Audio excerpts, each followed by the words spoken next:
E aconteceu que, no segundo sábado após o primeiro, passou pelas searas, e os seus discípulos iam arrancando espigas, e, esfregando-as com as mãos, as comiam. E alguns dos fariseus lhes disseram: Por que fazeis o que não é lícito fazer nos sábados? E Jesus, respondendo, lhes disse: Nunca lestes o que fez Davi quando teve fome, ele e os que com ele estavam? Como entrou na casa de Deus e tomou os pães da proposição, e os comeu, e deu também aos que estavam com ele, os quais não é lícito comer, senão só aos sacerdotes? E dizia-lhes: O Filho do homem é Senhor até do sábado. E conheceu também no outro sábado que entrou na sinagoga e estava ensinando, e havia ali um homem que tinha a mão direita mirrada. E os escribas e fariseus observavam-no, se o curaria no sábado, para acharem de que o acusar. Mas ele bem conhecia os seus pensamentos, e disse ao homem que tinha a mão mirrada: Levanta-te e fica em pé no meio. E levantando-se ele, ficou em pé.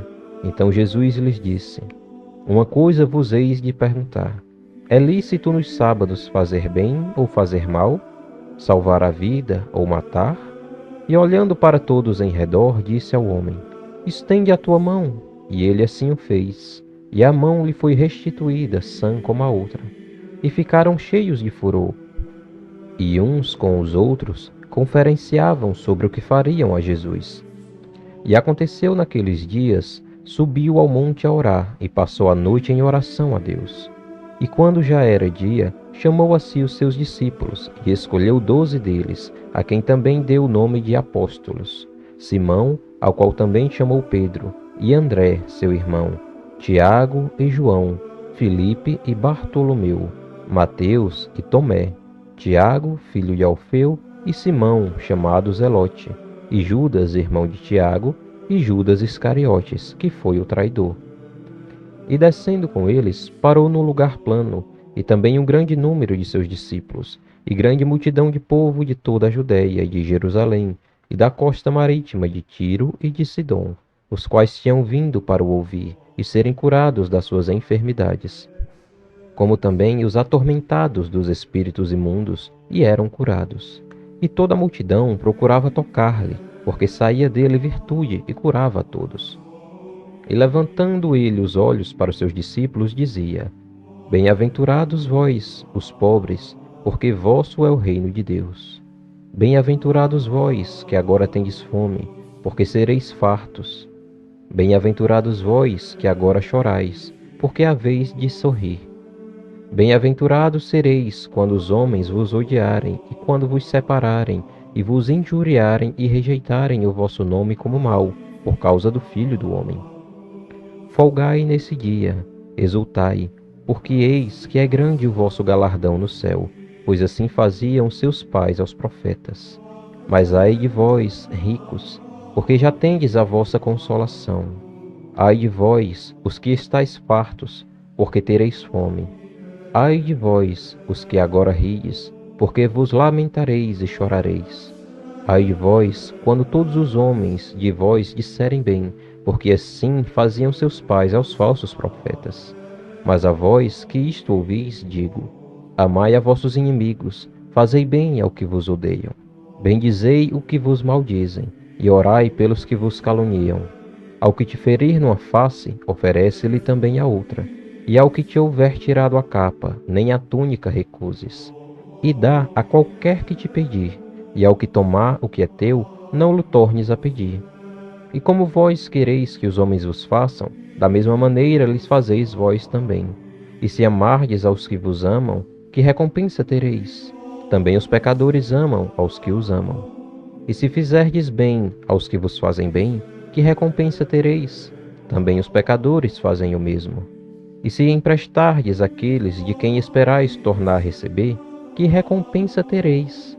Também os pecadores emprestam aos pecadores, para tornarem a receber outro tanto. Amai, pois, a vossos inimigos, e fazei bem, e emprestai, sem nada esperardes, e será grande o vosso galardão, e sereis filhos do Altíssimo, porque ele é benigno até para com os ingratos e maus. Sede, pois, misericordiosos, como também vosso Pai é misericordioso. Não julgueis, e não sereis julgados. Não condeneis, e não sereis condenados. Soltai, e soltar-vos-ão. Dai, e ser-vos-á dado.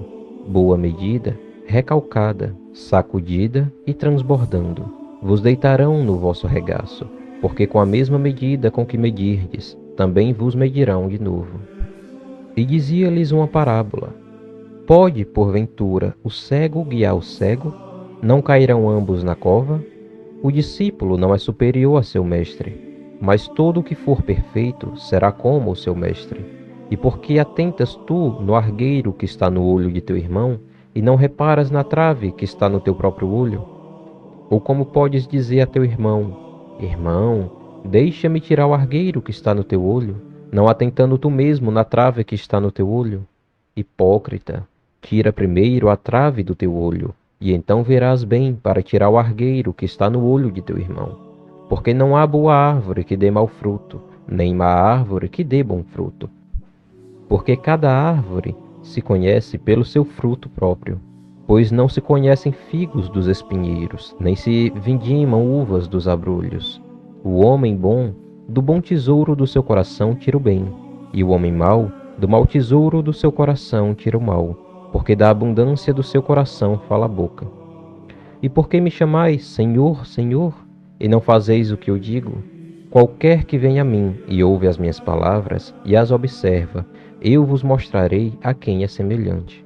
É semelhante ao homem que edificou uma casa e cavou e abriu bem fundo, e pôs os alicerces sobre a rocha.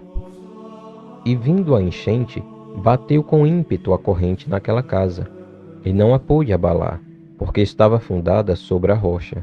Mas o que ouve e não pratica é semelhante ao homem que edificou uma casa sobre a terra, sem alicerces, no qual bateu com ímpeto a corrente, e logo caiu, e foi grande a ruína daquela casa.